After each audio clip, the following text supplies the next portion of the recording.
Buongiorno e ben ritrovati con l'informazione flash di New Sicilia. Questi titoli più importanti della mattina. In apertura la politica con l'intervista del presidente della regione siciliana Renato Schifani ai colleghi del giornale. Il governatore ha puntato i riflettori sulla questione siccità, specificando che non vi è nessuna fuga di turisti. Inoltre smentisce le parole del ministro Musumeci, che accusava la regione di aver utilizzato soltanto una piccolissima parte dei fondi stanziati.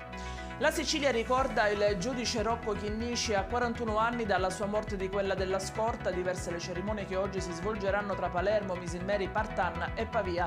La figlia Caterina, europarlamentare, ha ricordato il padre soprattutto per la creazione del pool antimafia.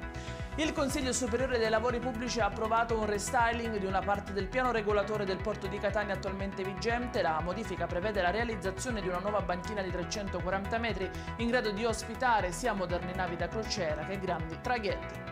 E rimaniamo a Catania, dove il Tribunale Etneo ha condannato l'ASP locale a risarcire la sorella di un uomo deceduto nell'agosto del 2017 all'ospedale di Biancavilla. L'azienda ospedaliera è stata ritenuta responsabile per la morte del paziente di soli 37 anni a causa delle gravi omissioni diagnostiche e terapeutiche commesse dal personale sanitario che lo aveva in cura.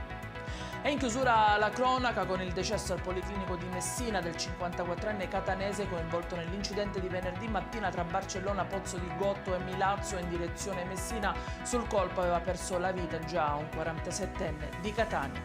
I dettagli su queste notizie li trovate come sempre sul nostro sito www.newsicilia.it e sui nostri canali social. Grazie per averci seguito e a più tardi.